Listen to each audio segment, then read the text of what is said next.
வணக்கம். அதாவது வேதாரண்யத்தில் கடந்த 24 மணி நேரத்தில் 7 சென்டிமீட்டர் மழை பதிவாகிறது. இதனால் மழையால் உப்பு உற்பத்தி முழுமையாக பாதிக்கப்பட்டுள்ளது. அதாவது குறிப்பா தமிழகத்தில் 26 மாவட்டங்களில் கனமழை பெய்யக்கூடும் என இந்திய வானிலை ஆய்வு மையம் எச்சரிக்கை விடுத்துள்ளது.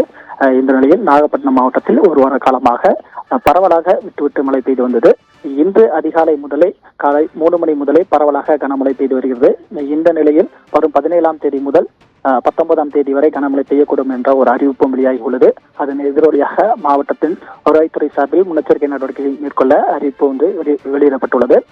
குறிப்பாக நாகப்பட்டினம் மாவட்டத்தில் நேற்று காலை முதல் இன்று காலை வரை 24.88 மில்லிமீட்டர் மழை பதிவாகி உள்ளது. அதாவது குறிப்பாக வேதாரண்யத்தில் மட்டும் 24 மணி நேரத்தில் 7 சென்டிமீட்டர் மழை பதிவாகி உள்ளது. இதனால் உப்பு உற்பத்தி பெருமளவில் பாதிக்கப்பட்டதாக விவசாய தரப்பிலிருந்து தெரிவிக்கப்பட்டுள்ளது.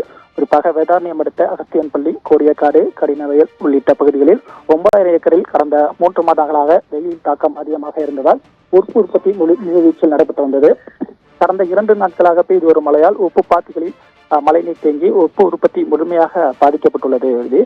இந்த நிலையில் இந்த அதிகாலை முதல் விட்டுவிட்டு மழை பெய்து வருவதாலும் வெளி மாவட்டம் மற்றும் வெளி மாநிலங்களில் லாரிகளில் உப்பை ஏற்றுவதற்கு ஏற்றுமதியும் முழுமையாக பாதிக்கப்பட்டுள்ளது. உப்பளங்களில் சேமித்து வைத்துள்ள உப்பை மழையில் கரைந்து விடாமல் தார்பாயை கொண்டு மூடும் பணியில் உப்பள தொழிலாளர்கள் ஈடுபட்டுள்ளனர். இந்த திடீர் கோடமழையால் உப்பு உற்பத்தி மீண்டும் தொடங்க சுமார் ஒரு வார காலம் என எடுத்துக்கொள்ளும் என உப்பு உற்பத்தியாளர் தரப்பிலிருந்து தெரிவிக்கப்பட்டுள்ளது. இந்த மழையால் உப்பு உற்பத்தி ஈடுபட்டிருந்த தொழிலாளர்கள் நேரடியாக மட்டுமில்லாமல் மறைமுகமாக சுமார் 50,000க்கும் மேற்பட்டோர் பாதிக்கப்பட்டுள்ளதாகவும் உற்பத்தியாளர் தரப்பிலிருந்து தெரிவிக்கப்பட்டுள்ளது.